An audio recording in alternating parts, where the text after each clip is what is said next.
Vamos nessa. Você tá bem, real amor? Eita, mas eu amo vocês de montão, cara. Vocês são bênção demais. Você já avisou para a pessoa que está do seu lado aí que ela é bênção demais? Você é bênção demais da conta. Sabe o que é legal? Duas coisas. Deixa eu ver quem está aí. Que legal. Como vocês são lindos. Deus abençoe vocês, em nome de Jesus. Duas coisas eu queria ressaltar hoje antes de começar a mensagem. Primeira,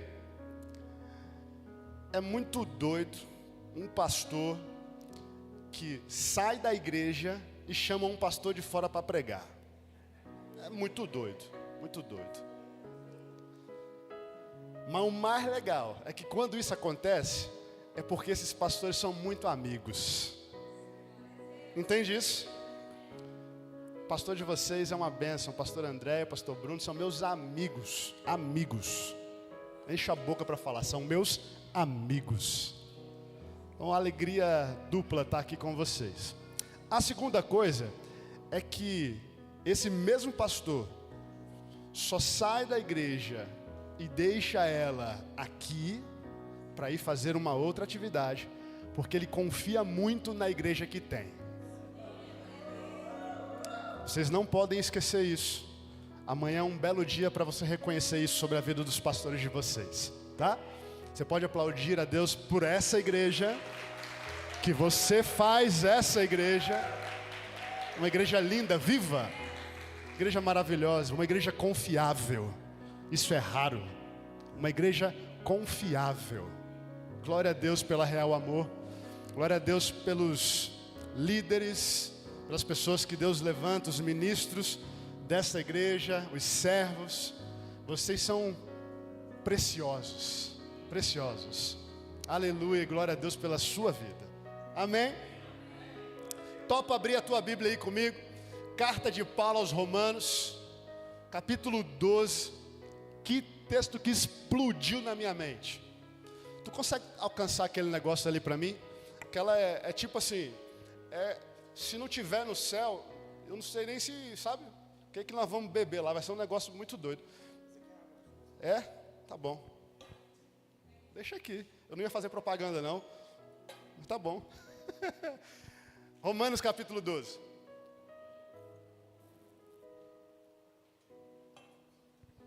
Olha que texto incrível. Esse texto ele mostra uma realidade que nós precisamos entender e viver. Obrigado.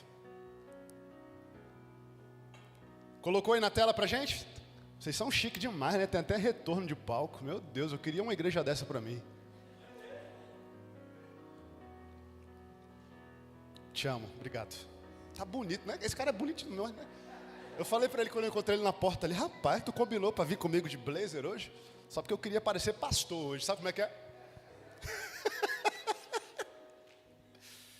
Romanos 12, no verso 1, diz assim, presta atenção nisso. Mas eu quero que você leia não só com os olhos, com a mente e com o coração. Diz a palavra do Senhor: portanto, caros irmãos, rogo-vos. Na King James está dizendo rogo-vos. Tem uma outra versão que diz assim, suplico a vocês. Uma outra versão diz, eu imploro a vocês, que pelas misericórdias de Deus, vocês devem apresentar o vosso corpo como sacrifício vivo, santo e agradável a Deus, porque esse é o seu culto lógico. Outra versão diz que esse é o seu culto racional. Agora olha o verso 2. E não vos amoldeis, não vos deixes amoldar, parecer, ser como ao sistema deste mundo, mas sejam transformados pela renovação das suas mentes, para que vocês possam experimentar, diga comigo, experimentar, qual seja a boa, agradável e perfeita vontade de Deus. Em uma outra versão diz, para que vocês possam experimentar e comprovar. Aqui que é o pulo do gato. Você não experimenta nada que não tenha valor. Você só experimenta aquilo que é atraente. Mas a palavra de Deus diz para que vocês possam experimentar e comprovar o qual é a boa, perfeita e agradável vontade de Deus. Amém? Feche seus olhos. Espírito Santo, nós não podemos nada sem Ti. Eu sei que o Senhor está em nós, através de nós, e em nosso meio o Senhor está posicionado. Dessa noite, nós não aguardamos nada senão aquilo que excede o nosso entendimento, a compreensão e a expectativa que nós chegamos aqui. Então faça algo novo. Se você recebe essa palavra, diga amém. Aleluia. Vou fechar minha Bíblia. Preste atenção. Se eu te perguntasse hoje, você deseja viver a vontade de Deus? A tua resposta certamente seria sim. Porque se você está aqui, é porque você um dia entendeu que existe uma vontade soberana, e essa vontade vem do céu para atingir a terra e marcar a minha e a sua vida para viver algo extraordinário. Agora, o que nós precisamos responder junto com essa pergunta é: você está vivendo a vontade de Deus? Você vive a vontade de Deus? Responde para mim, real amor. Você vive a vontade de Deus? Eu creio que sim. Outras pessoas falaram sim, mas a maioria ficou calada. Parece ser uma pergunta simples para alguém que é crente. Parece ser uma pergunta simples para uma igreja que existe há 4 anos. 4 anos? 5. Eu preguei no aniversário da igreja, é até pecado isso, né, gente? Não foi? Misericórdia, tu corta isso no vídeo lá para não dar problema com meu amigo. Isso acaba amizade, na minha rua dá briga isso. Não parece uma pergunta muito simples, sutil, mas tudo aquilo que é sutil carrega uma mensagem poderosa no reino. Nada é simples no reino, tudo é carregado de céu. E tudo o que existe no céu é poderoso. Te pergunto de novo, você vive a vontade de Deus? Você está vivendo a vontade de Deus? Você consegue afirmar que você está vivendo a vontade de Deus? Aí eu tenho 2 outras perguntas. Para você que disse, sim, eu estou vivendo a vontade de Deus. A primeira pergunta que eu te faço é, me prova. Para você que não tem convicção, ou para você que está dizendo, eu não estou vivendo a vontade de Deus, a pergunta é, por que não? As pessoas que hoje afirmam viver a vontade de Deus, muitas delas, eu creio que aqui não, mas muitas delas estão apontando as suas vidas para uma mensagem que é comprovada pelo resultado, pelo acontecimento, é comprovada por aquilo que existe. O existencial está apontando aquilo que é a vontade de Deus nas nossas vidas. Mas eu preciso te desmistificar uma coisa: não é aquilo que Jesus fez na sua vida que aponta aquilo que você está vivendo, não é aquilo que você está passando por estar vivendo o Evangelho, não é aquilo que você carrega, não são os resultados da sua vida que apontam a sua identidade sobre a vontade de Deus, não é. Porque até as pessoas que não conhecem o Evangelho vivem coisas boas. E o louco é que a palavra diz que tudo aquilo que é bom vem de Deus. Tudo aquilo que é santo vem de Deus. Então eu te afirmo uma coisa, e você sabe disso. Alguém que não tem a fé que nós vivemos aqui, alguém que não carrega o que nós carregamos aqui, alguém que nunca sentiu o que nós sentimos aqui, alguém que não tem a presença do Espírito Santo nela, lá fora, consegue apontar lá fora algo que é bom. Posso te provar uma coisa. Sabe o que eu acho maravilhoso? Camarão, irmão.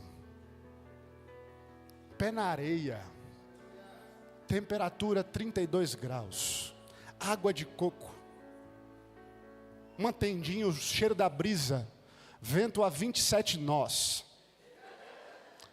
3 coqueiros à minha frente, com sombras na penumbra, e à noite um sushi maravilhoso. Fica aí a dica, aleluia. É bom, não é? O mundo reconhece que é bom também ou não? Mas a vontade de Deus não é marcada pelos acontecimentos. A vontade de Deus não é marcada por aquilo que você vive na existência da terra. Porque a palavra diz que tudo que nós construímos aqui, um dia será corroído pela ferrugem, a traça vai tomar, mas aquilo que nós vivemos na terra, que aponta para a eternidade, será como um galardão no céu, e Ele presenteia os filhos, porque Ele ama muito. Não dá para você provar a vida de Deus, dizendo está vivendo a vontade de Deus, comprovando pelos fatos existenciais da terra. Por aquilo que você tem, por aquilo que você faz. Ah, pastor, mas eu estou vivendo a vontade de Deus porque hoje eu tenho uma profissão que foi Ele que me deu. Eu estou vivendo a vontade de Deus porque eu tenho um casamento que foi Ele que me deu. Eu estou vivendo a vontade de Deus porque eu faço aquilo que Ele me pediu para fazer. Não! Você vive a vontade de Deus quando não tem mais nada em você que possa apontar para qualquer outro caminho senão para Ele. Não importa quem você é, não importa a tua profissão, não importa quanto dinheiro você tem, não importa quanto sucesso você alcançou, não importa a tua influência, não importa o teu talento, não importa o teu dom, não importa o teu ministério, não importa. O que importa é que Ele cresça e eu diminua, que Ele resplandeça através de mim. Esse é o único e o real motivo que nós precisamos carregar aqui na terra para dizer: eu estou vivendo a vontade de Deus. Qualquer outra coisa é mentira limitada. Ponto final. Pastor, mas aquilo que eu tenho, o que eu faço, quem eu sou, não é parte da vontade de Deus. Eu falei sim, parte da vontade de Deus. Significa que é correto, mas não está completo. Entende, igreja?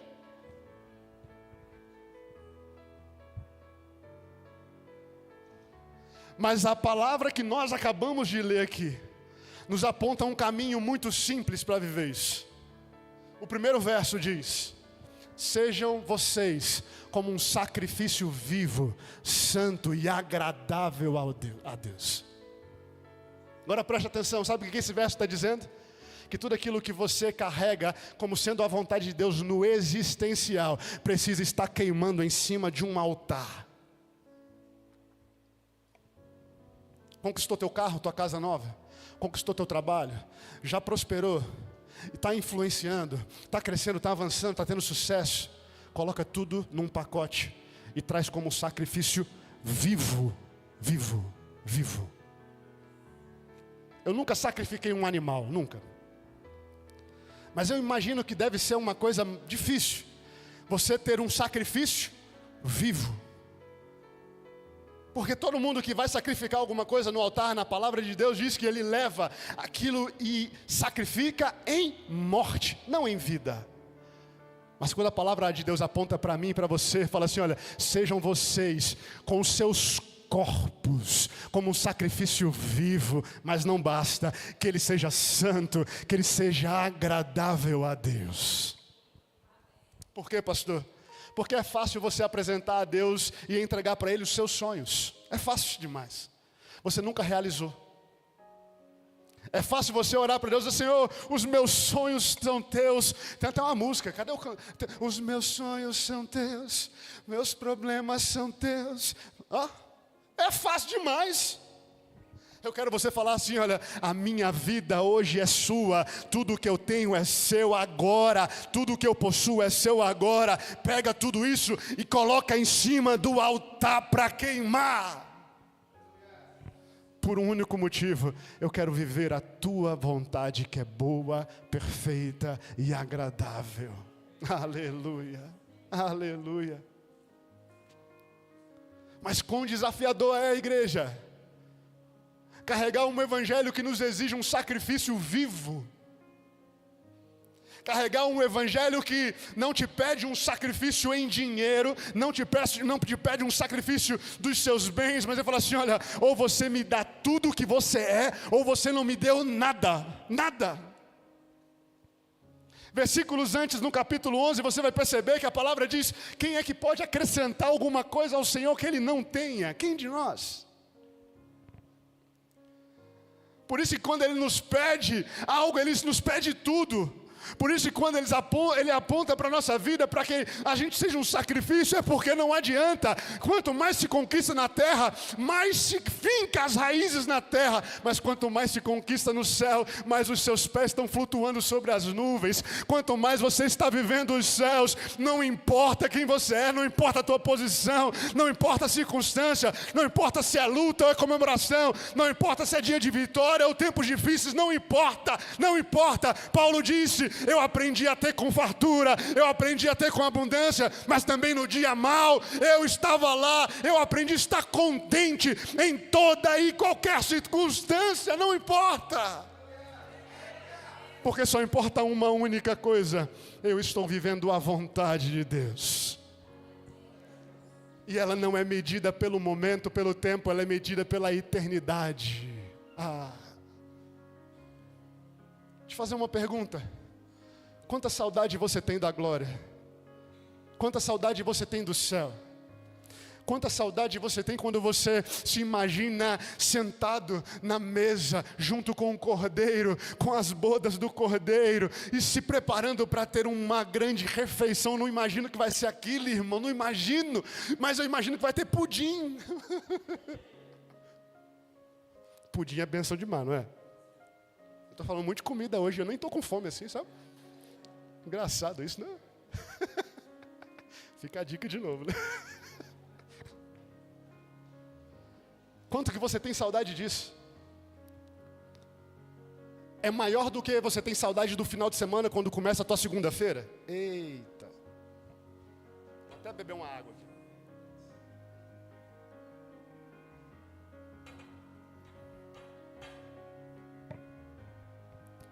A gente tem saudade de um final de semana que dura 48 horas e não consegue sentir o cheiro da eternidade que ninguém nunca vai conseguir medir.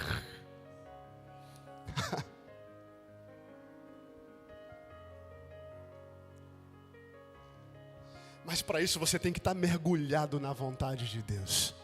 Para isso você tem que estar imerso e completamente vazio.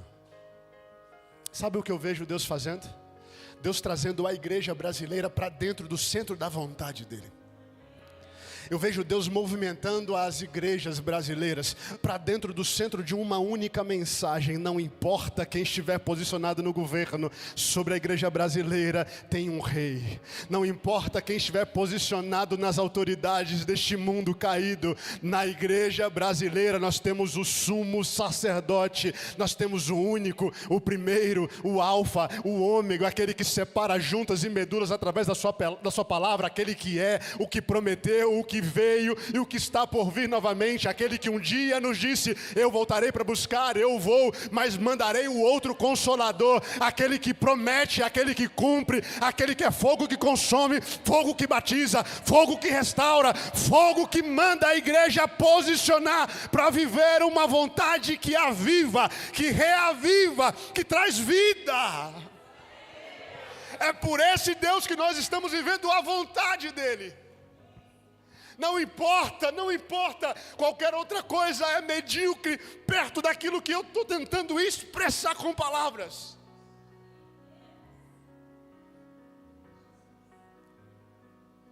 Te pergunto de novo, você está vivendo a vontade de Deus na sua vida?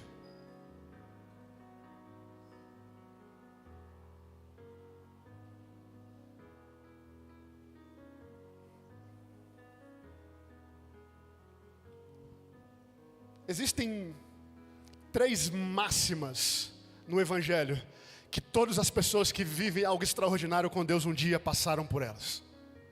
Um dia caminharam sobre essa esteira, ou caminham sobre essa esteira. Pergunta qual? Informação, entendimento e discernimento.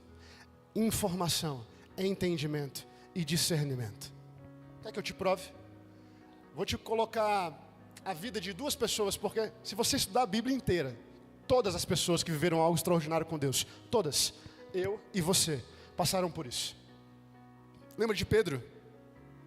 Pedro é chamado por Jesus quando ele estava num momento de fracasso, amém ou não? Estava lançando rede, não pega nada, volta, vem para a praia, sobre a palavra de Jesus, ele lança de novo a rede, vem um punhado de peixe que ele não consegue suportar, e a primeira coisa que ele faz é responder um sim a Jesus. Mas sabe por que Pedro disse sim para seguir alguém que ele não conhece? Porque ele já tinha uma informação. Sabe o que Pedro tinha? Todo judeu naquela época aguardava o Messias. E aquilo que Jesus realizou diante de Pedro se parecia muito próximo com algo que vinha diretamente do céu. E Pedro sabia assim, olha, se tem algo acontecendo diferente, eu preciso perseguir. Por causa de uma informação. Mas Pedro não tinha entendimento nenhum de quem Jesus era. Nenhum. Tempos depois de caminhar com Jesus, a palavra diz, Jesus olha para os discípulos e pergunta assim, olha, o que essas pessoas estão falando que eu sou? Sabe o que Pedro diz? Jesus, eles dizem que tu é o Elias. Eles dizem que você é João Batista. Agora um parênteses. Você se imagina um dia ser comparado com Jesus? Sabe o que as pessoas estavam falando naquele momento? Que João Batista, homem como eu e você, que Elias, que Tiago escreveu na carta de Tiago, falando assim, ó, e Elias era homem, significa que ele era como eu e você. Essas duas pessoas foram comparadas a Jesus. Fecha parênteses. O próprio Jesus disse, igual João Batista, nascido de mulher, nunca houve na terra até aquele dia. Já se imaginou ser comparado com Jesus, irmão? E Jesus olha para Pedro e fala, Pedro, e você? O que diz que eu sou? Pedro prontamente olha para Jesus e fala, tu és o Messias, o Filho do Deus vivo, o Cristo. Porque quando você tem um primeiro contato com Deus, primeiro contato com o Evangelho, quando você começa a caminhar no Evangelho, é uma carga de informação que te atrai para Ele. O problema é que essa geração nunca houve nenhuma outra com uma carga de informação tão grande. Não tem. Nós nunca tivemos acesso a tantas informações. Quantas inteligências artificiais, ChatGPT, Copilot, o que você quiser hoje, a resposta é em frações de segundo. Informação não falta. O problema é, quanto tempo você está gastando com Deus para saber quem Ele era e entender a sua glória. Porque essa geração também veio para provar uma coisa, sabe o que é? É que buscar a Deus, tempo de secreto, práticas espirituais, oração, jejum, leitura da palavra, tempo com Deus, nunca foi falta de tempo. Nós nunca deixamos de fazer isso por falta de tempo. Essa geração veio para provar isso. Se antes nós falávamos, não, mas não tenho tempo, estou muito envolvido com as coisas, com família, com trabalho, com tudo, com igreja, com tudo, eu não consigo orar, eu não tenho tempo. Essa geração hoje passa 6, 7, 8 horas em frente a uma tela. Então, práticas espirituais nunca foi por uma falta de tempo. Se eu quisesse te constranger, eu ia pedir para você abrir o seu celular agora e ver quanto tempo você passou nele hoje. Mas nós temos muita informação, sabe? Você abre o teu YouTube, tu assiste uma mensagem no 2x e ouve um monte de coisa com palavras-chave, com frases impactantes, e você acha que você já entendeu o Evangelho.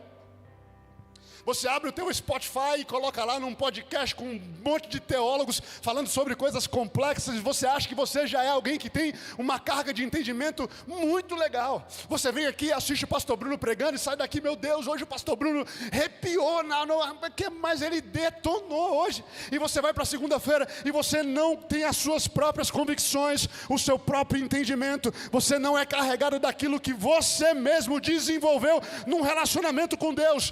Como que nós entenderemos Ele?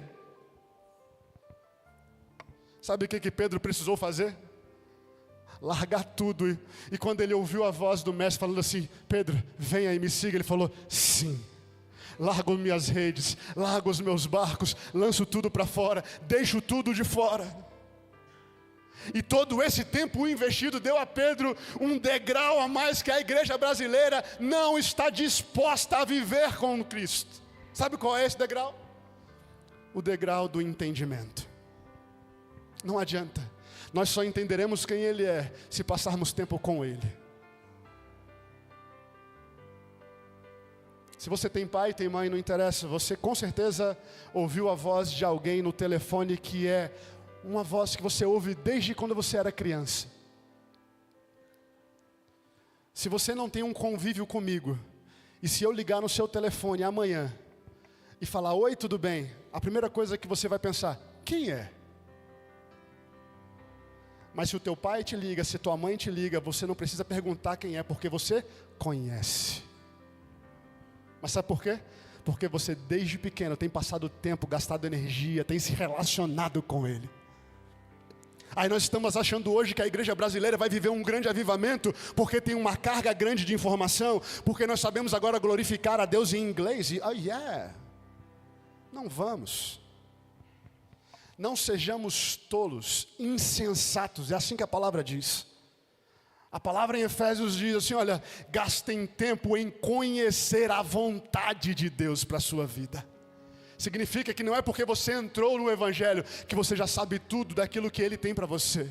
Porque um acesso só te traz uma informação, mas é na caminhada que gera entendimento. E Pedro de repente tinha entendido o que estava acontecendo. Ele falou assim, não, você é o Cristo, o Filho do Deus vivo. Entendimento. Até aqui eu vou fazer uma vírgula. Agora eu preciso te lembrar de um outro cara importante. Paulo, extraordinário. A palavra diz que Paulo perseguiu a igreja. A palavra diz que Paulo presenciou o apedrejamento de Estevão. Ele estava lá. E ele fazia isso tudo por uma convicção de informação que ele tinha. Existe um Deus no céu, soberano todas as coisas, sobre todas as coisas. E esse evangelho de um tal de Cristo não vem de lá. Agora, o próprio Paulo escreve na carta a Gálatas. Fala assim, olha... Da minha idade, dos que eram da minha idade, ninguém tinha tanta informação, tanto conhecimento, não carregava tanta informação da palavra de Deus. Ninguém. Eu fui formado aos pés de Gamaliel, mas é o mesmo Paulo depois escreve, a letra causa morte, a letra mata, mas é o Espírito que traz vida, é o Espírito que vivifica, é o Espírito que vivifica. Porque Paulo prova que informação sem entendimento é ignorância. Ignorância. Quantos sabem o que é um helicóptero aqui? Quantos já viram um helicóptero, sabem o que é um helicóptero? Agora se eu tirar do meu bolso uma chave, estacionar ele ali na frente, te der na sua mão e falar, voa. Não é porque você tem informação que você entende como funciona. Porque para você voar com o Evangelho, você precisa gastar tempo. Você precisa ter mais horas de voo com Ele. Você precisa gastar tempo com Ele. Você precisa olhar nos olhos dEle, perceber todas as formas da chama que queima nos olhos dEle. Você precisa entender que o brilho da roupa é diferente. Você precisa entender que os pés dEle são diferentes. Você precisa entender que a glória que Ele carrega é diferente. E não tem nada que vai te suprir isso, se não passar tempo com Ele. Não tem nada em podcast, não tem nada em YouTube, não tem nada na mensagem de domingo à noite que vai suprir aquilo que Ele e você, no tempo secreto, na intimidade, no relacionamento, vão desenvolver. Não tem nada. Pastor, mas isso tudo ajuda? Ajuda, é bom, mas não é isso que forma em você uma percepção de quem Ele é. É quando Ele se revela na intimidade. Tem pessoas que chamam Ele de papai, tem outras que chamam Ele de paizão, tem outras que chamam Ele de bro, tem outras que chamam Ele de Jesus, tem outras que chamam Ele de magnífico, maravilhoso, outras chamam Ele de lindo. Cada um desenvolveu uma percepção a partir das suas próprias experiências, mas você precisa chamar Ele de alguma coisa que é só sua e dEle. Porque senão você vai continuar chamando Ele por nomes que você nunca conseguiu ver nos olhos dEle. Vai continuar fazendo orações vazias para impressionar alguém que é soberano. Me incomoda. Não sei se eu podia falar isso aqui, Jesus. Pessoas que já pegam a postura para orar. Ó magnânimo, sublime, esplendoroso, eterno. Eu fico esperando, tá? Que horas que ele vai começar a falar com o meu pai?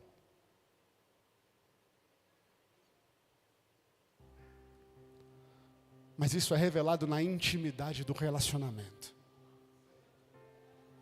quanto mais distante, quanto mais fora da glória, quanto mais fora do lugar santo, mais formal é o seu relacionamento com Ele.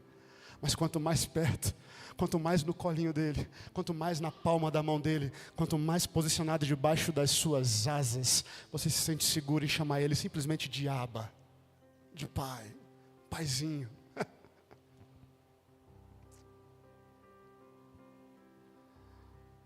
Agora, se isso tudo nos traz a revelação de que informação sem entendimento é ignorância, o problema é que entendimento sem discernimento é morte.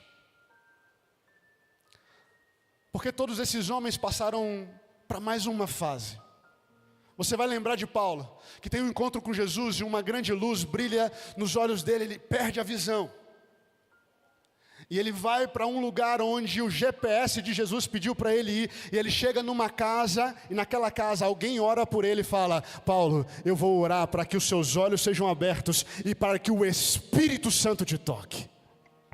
Sabe o que acontece quando Paulo abre os olhos? Ele não só enxergava o mundo, mas ele carregava a glória de Deus. Esse mesmo Paulo diz assim, olha, quando eu tive o meu encontro com Ele, quando eu vi Jesus e foi me revelado a sua glória, Paulo fala que ele não precisou ir lá em Pedro, em Tiago, nos outros apóstolos, ele falou assim, olha, agora eu entendo quem é Jesus, não, ele saiu imediatamente a pregar nas cidades, falando, existe um evangelho que traz salvação, cura, existe um evangelho que liberta, existe um evangelho que traz uma nova vida. Porque informação sem entendimento é ignorância, mas quando você passa de entendimento a discernimento, você passa a fluir a mensagem do céu, ecoar a mensagem do céu, fazendo a vontade do Pai. Essa é a vontade que é boa, perfeita e agradável. Agora lembre-se de Pedro. A palavra diz que Jesus vai aos céus, Pedro fala com ele, não, Jesus, você não podia ir agora não vai subir ninguém, pelo amor de Deus, não fica aqui com a gente. Jesus fala, afasta de mim, Satanás. E quando Jesus vai aos céus,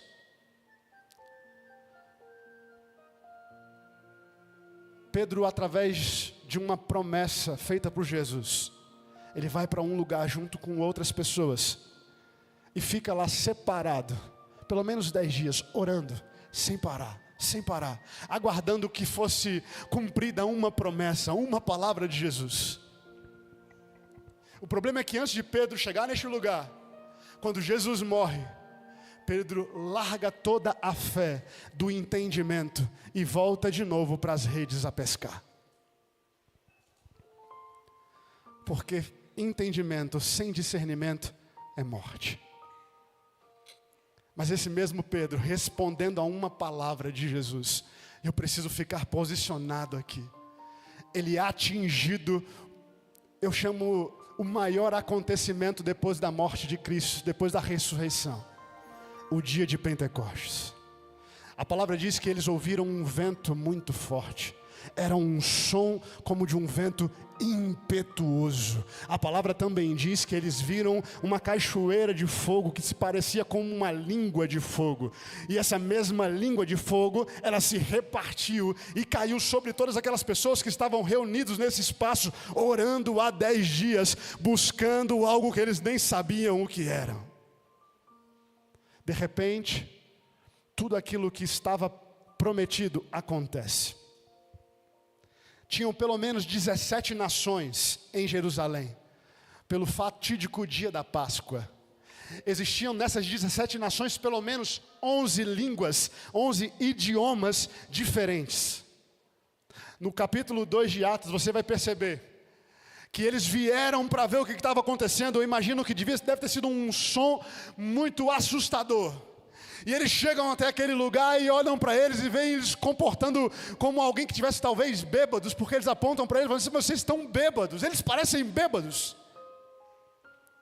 Porque quando o poder de Deus te toca, quando o poder de Deus te toca, às vezes as pernas bambeiam, às vezes você perde a força, às vezes você se treme, às vezes é uma energia, às vezes é um arrepio, uma força, às vezes é um peso.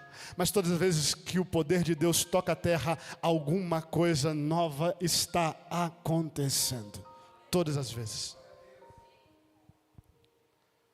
O legal é esse mesmo Pedro que só carregava o entendimento do Evangelho, a palavra diz que Pedro se levanta.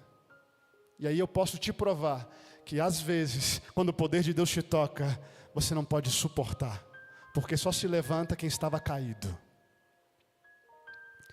Pedro se levanta, olha para aquelas pessoas e fala assim: olha, não, o que vocês estão vendo aqui não são bêbados, não são pessoas que estão embriagadas, ainda são 9 horas da manhã, mas está se cumprindo aquilo que foi prometido há muito tempo atrás pelo profeta Joel, no capítulo 2, no verso 28, quando ele diz: ei, eu derramarei do meu espírito sobre toda a carne, os velhos eles terão sonhos, os jovens terão visão, os pequeninos, esses pequeninos eles terão o espírito de profecia, profetizarão.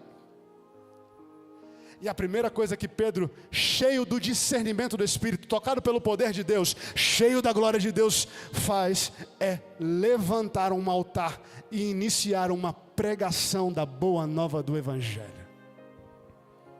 A primeira coisa que o Pedro, cheio do discernimento de Espírito, cheio do poder de Deus, cheio do Espírito Santo faz, é levantar e edificar um altar, uma plataforma na sua vida e falar assim: olha, ei, vocês não entenderam, agora aconteceu, o Messias veio, ele cumpriu aquilo que estava prometido, há um sacrifício que foi feito, ressuscitou, nos deu uma possibilidade de vida nova, e ele vive e voltará para buscar real amor, e voltará para buscar a minha vida, e voltará para buscar a igreja. Ei, real amor, existe um avivamento que partirá da execução de uma boa, perfeita e agradável vontade de Deus. Mas é só para uma igreja que está completamente envolvida pelo poder e pela glória dele. Quando Pedro, que até pouco tempo era alguém talvez matuto, bruto no falar, é cheio do Espírito Santo e passa a agir através do discernimento do Espírito, mesmo apontado como bêbado, ele levanta e não tira a orelha de ninguém com uma espada. Ele levanta e fala assim: olha, a espada que eu uso hoje é a palavra do Deus Altíssimo, que separa juntas e medulas. E através dessa palavra, na primeira pregação de Pedro, cheio do Espírito Santo, 3.000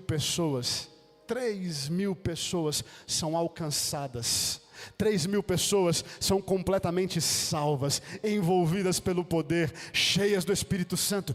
3.000 pessoas. Te pergunto de novo: você está vivendo a vontade de Deus?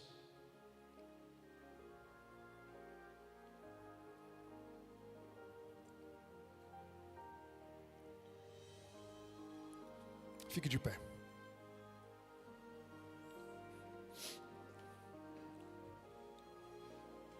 Aleluia, aleluia.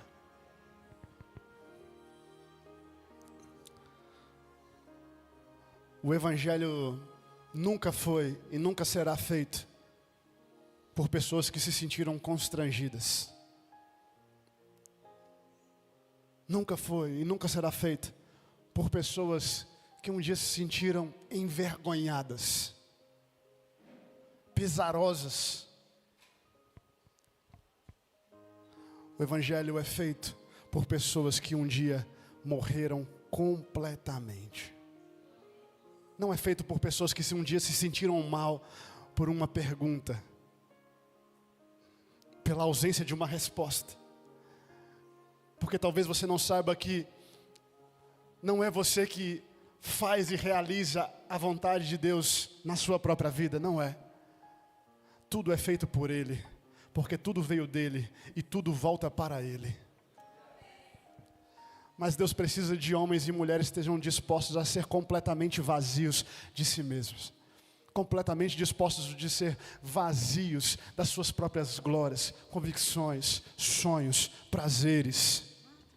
dispostos a viver uma vida completamente vazia deste mundo, para que tenham a possibilidade de ser cheios da glória de Deus. Homens e mulheres que aceitaram um dia a missão de falar assim: olha, eu vou carregar a vontade de Deus, a perfeita vontade de Deus, e essa vontade passa pela cruz para ser realizada através da minha vida, porque a sua vida, real amor, será como uma grande tocha acesa, erguida alta para iluminar a cidade. As pessoas tocarão a sua vida e serão completamente envolvidas pela glória de Deus, porque a vontade dele hoje se cumprirá na sua vida, em nome de Jesus. Sabe o que é avivamento? Meu livro, talvez meu livro número 1 da vida, lembrei disso agora. Leonardo Ravenhill. O livro dele, escrito, o título é Porque Tarda o Pleno Avivamento. Se você não leu, eu recomendo, é o meu livro número 1 talvez, da vida. Ele escreve no livro dele uma frase. Ele diz que avivamento é alguém sendo completamente cheio, é um corpo sendo completamente cheio pelo Espírito Santo, até estar totalmente morto. Quanto você está disposto hoje a viver a vontade de Deus? Quanto você está disposta hoje a viver a completa vontade de Deus? Ei, real amor, quanto hoje você está disposto a entregar para Ele, a devolver a Ele como um sacrifício vivo, santo e agradável a Deus, assim como nós lemos no capítulo 12 de Romanos, porque esse é o nosso culto racional, e é só assim que a vontade dEle será revelada para mim e para a sua vida, para que vocês possam experimentar e comprovar a boa, perfeita e agradável vontade de Deus. Será que hoje você vai querer continuar contando para as outras pessoas testemunhos que nunca foram seus? Será que você vai continuar vivendo um evangelho onde você sai lá fora e conta os testemunhos de domingo que um dia você ouviu num culto, na live, no Instagram, no TikTok? Ou será que eu posso ver uma igreja que quer revelar a glória do Pai, executando aqui na terra a vontade que já está pronta no céu? Ei, real amor, será que nós vamos cumprir a oração do Pai Nosso, que seja feita aqui na terra aquilo que já é pronto no céu? Essa é a vontade do Pai, essa é a vontade do Pai. Será que nós podemos estar diante de uma igreja hoje que está disposta, que está disponível a viver completamente vazio de si mesmo, a viver completamente vazios das suas convicções, a tirar do papel os seus planos vazios e falar: Senhor, sem a sua glória nada disso tem valor, sem a sua vontade, sem a sua permissão, sem o destino futuro completo, nada mais importa. Será que no seu coração hoje ainda tem uma fagulha que está apontando para Ele, falando: eu preciso viver a vontade de Deus? Pois teu é o reino, teu é o poder e tua é a glória para sempre. Vamos, real amor, levante suas mãos. Pois teu e teu é o reino, teu é o poder e tua é a glória para sempre, para sempre. E teu é o reino. Ele está olhando para esta igreja hoje. Eu vejo, Ele está olhando para nós. Ele está buscando verdadeiros adoradores que o adorem em espírito